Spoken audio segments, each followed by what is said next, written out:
आज हम दिल्ली सल्तनत के कारखानों के बारे में हम पढ़ेंगे, क्योंकि कारखाने भी दिल्ली सल्तनत की आय के एक बहुत बड़े स्रोत होते थे। इसमें कारखानों में राजकीय कारखाने और गैर राजकीय कारखाने,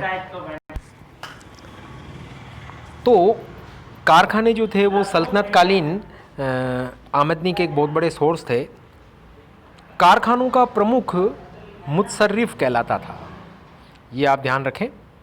जियाउद्दीन बर्नी ने कहा है कि फ़िरोज़ तुगलक के समय में कई सारे कारखाने थे जिनका वो जियाउद्दीन बर्नी उल्लेख करता है अपनी रचनाओं में, परंतु कारखानों का, सल्तनत काल के जो कारखाने थे उनका विस्तृत रूप से उल्लेख करने वाला जो इतिहासकार है वो शमशे शिराज अफ़ीफ़ है। इसने सबसे ज़्यादा सल्तनत कालीन कारखानों का उल्लेख किया है। इसी प्रकार एक और सल्तनत कालीन लेखक अल उमरी, जिसकी रचना मसालिक उल अब्सार है, उसने मोहम्मद बिन तुगलक के समय के रेशम के कारखानों का उल्लेख किया है। तो ये अल उमरी ने मोहम्मद बिन तुगलक के समय के जो रेशम के कारखाने थे उनका उल्लेख किया है अल उमरी ने। अल उमरी ने ये उल्लेख किस में किया है? अपनी रचना मसालिक उल अब्सार में किया है। मोहम्मद बिन तुगलक के समय रेशम के कारखाने कैसे थे उसका लिखा उसने।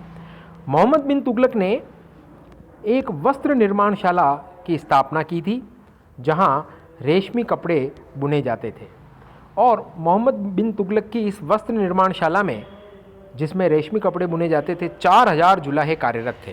कितने जुलाहे काम करते थे? 4000 जुलाहे काम करते थे।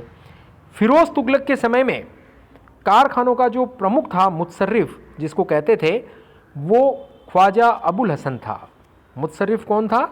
ख्वाजा अबुल हसन। तो ये ख्वाजा अबुल हसन उस समय मुतसर्रिफ या कारखाना प्रमुख के पद पर था फ़िरोज़ तुगलक के समय में। फ़िरोज़ तुगलक के समय कारखानों की कुल संख्या 36 थी। फ़िरोज़ तुगलक के समय में कुल 36 कारखाने थे। शमशे शिराज अफ़ीफ़ लिखता है कि फ़िरोज़ तुगलक कहा करता था कि सांसारिक राज्य में 2 उत्तम मोती है। कौन कौन से 2 उत्तम मोती है? एक तो इक्ता, जो इक्तेदार के अंडर में होती थी, और एक कारखाने।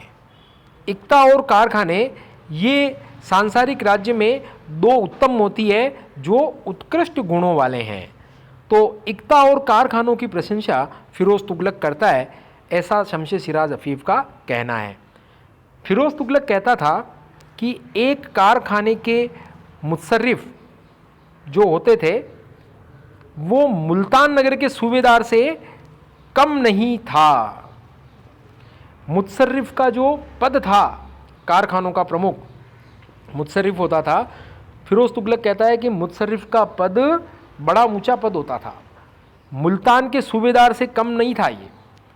फ़िरोज़ तुगलक फिर लिखता है आगे कि जैसे प्रांतों में लाखों का लगान एकत्रित होता है, उसी प्रकार लाखों रुपए कारखाने में एकत्रित होते हैं।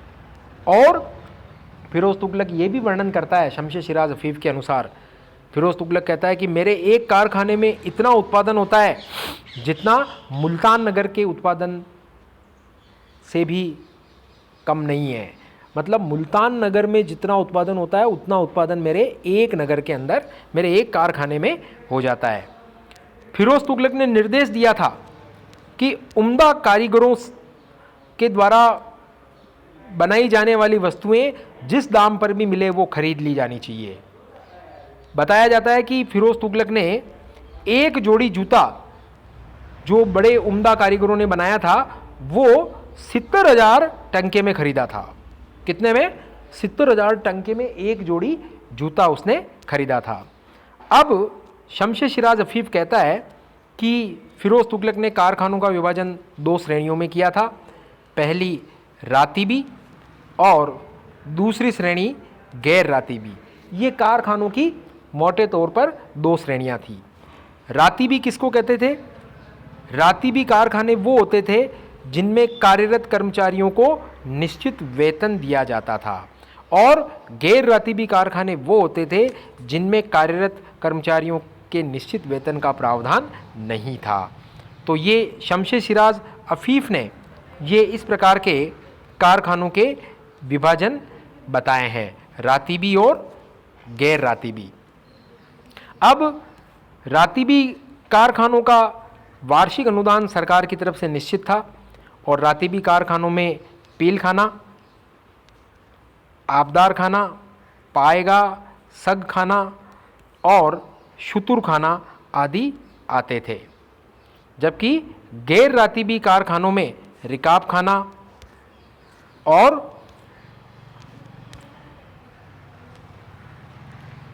जामदार खाना ये प्रमुख रूप से आते थे। गैर रातीबी कारखाने में जो काम करने वाले कार्मिक थे उनका वेतन निश्चित नहीं था। तो ये दो श्रेणियां कारखानों की शमशेर सिराज अफीफ ने बताई है।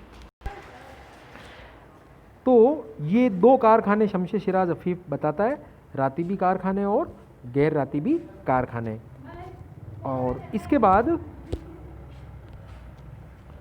अब ये कारखानों के अलग अलग तरह के जो कारखाने होते थे, जैसे उसमें प्रमुख कारखानों में एक आबदार खाना।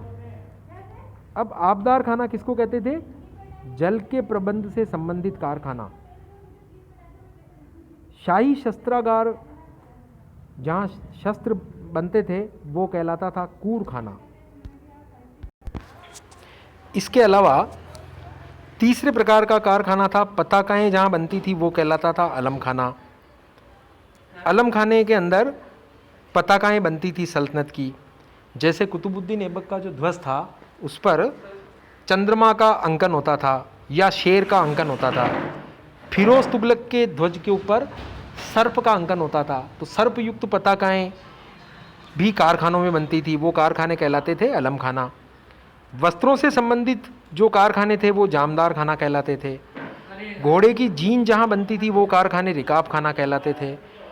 जहाँ ऊँटों के वस्त्र बनते थे, ऊँटों को सजाने से संबंधित सामग्रियाँ बनती थी वो नफ़र कहलाते थे। हाथियों से संबंधित जो कारखाने होते थे वो पील खाना कहलाता था। अश्वशाला को पाएगाह कहते थे। आभूषण बनने जिन कारखानों में आभूषण बनाए जाते थे उनको जरगर खाना कहा जाता था। तो इस प्रकार सल्तनत काल में कारखानों का बड़ा विशेष महत्व था, जिसका वर्णन आपके शमशेर सिराज अफीफ नामक इतिहासकार करता है।